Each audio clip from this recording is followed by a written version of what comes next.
Hello, my name is Skluzacek, and this is my presentation for my Capstone project and program summary and reflections. As you can see on my title page, I titled my capstone paper Educational Technology, Perceptions and Impacts on Student Learning.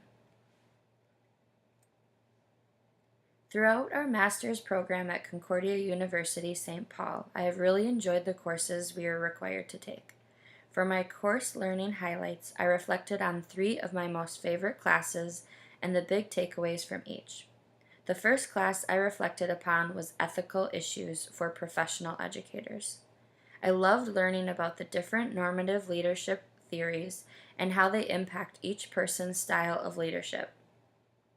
I enjoyed the focus on how ethics play a role every single day when using technology in the classroom. The second class I reflected upon was Professional Development and Leadership in Educational Technology. I enjoyed the feeling and practice of creating a school technology plan and then planning how staff development would be delivered. The final class I chose to highlight was Exploring Classroom Tech Tools. Something that I have come to realize is that I have an overall eagerness to learn, that I feel comfortable asking questions, researching new best practices, new tech tools, and must stay motivated to use scholarly resources in my teaching practice. Honestly, when I started to brainstorm topics for my capstone project, I was a little overwhelmed by all of the different directions I could go within educational technology.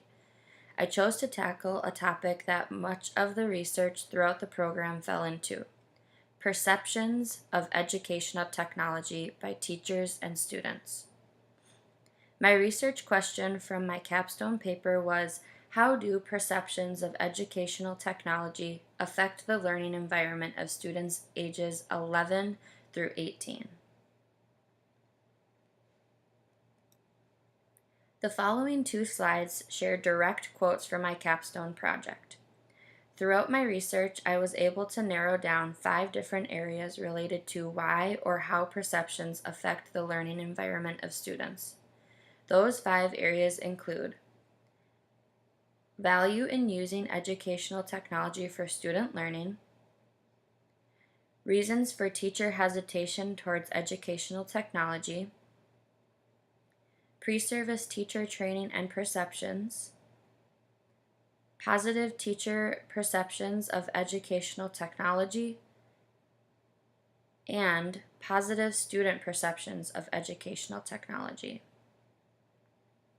While I was researching the value in using educational technology for student learning, I found from Kara Duman's research that once teachers and students have a common understanding and perception of technology and how it can be used in the classroom, student learning will improve and continue to grow. Kurusu's insight on what reasons can be for teacher hesitation towards educational technology was that teachers need technical training to achieve positive perceptions of educational technology. When focusing on pre-service teacher training and perceptions, it was apparent that offering classes focused on ed tech and their purpose is recommended. Initiating these lessons and conversations in the pre-service years of a teacher's education would decrease negative perceptions. As for the research focused on positive teacher perceptions of educational technology, researcher Prince shows once teachers understand how the tech tools truly enhance student learning, the students will benefit in their day-to-day exposure to new educational technology and tech-infused units.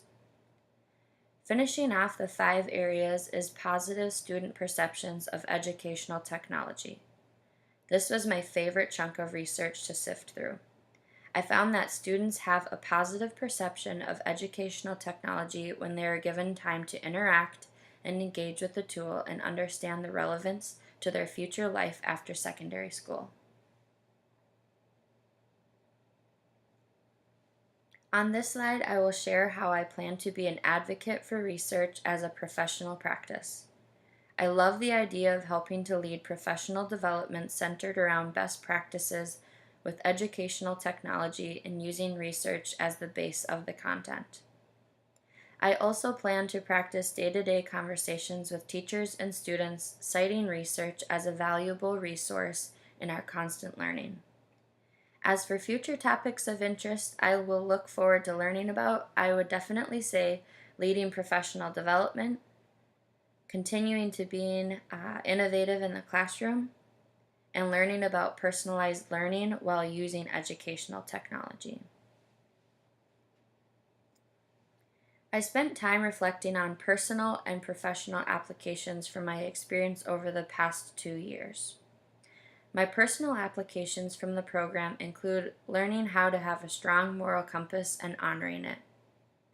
I really enjoyed watching myself grow as a writer, and I definitely applied time management in my personal life to juggling teaching, coaching, being a student, a wife, and a cat mom. The professional applications from the program that I have already seen take place in my teaching career are with students. I try to have intentional conversations about learning with educational technology and how we are to ethically use the tools and how they relate to their future.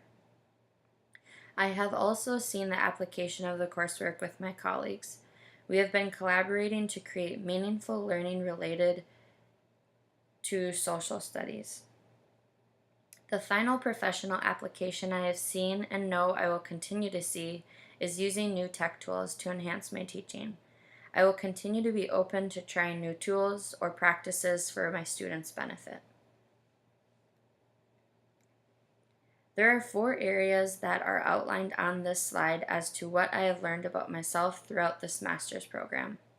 I am definitely more confident about sharing my voice, and I am willing to offer my thoughts, questions, research, or practices with teachers, students, parents, and administration.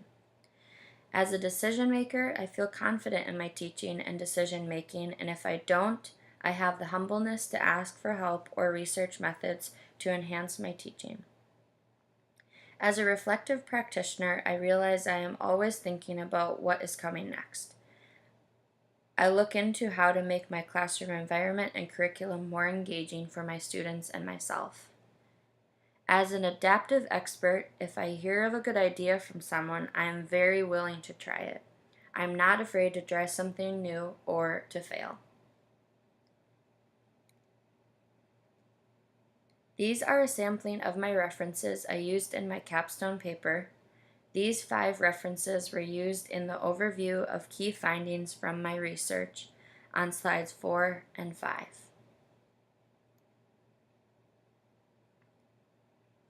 Thank you for listening to my capstone project and program summary presentation.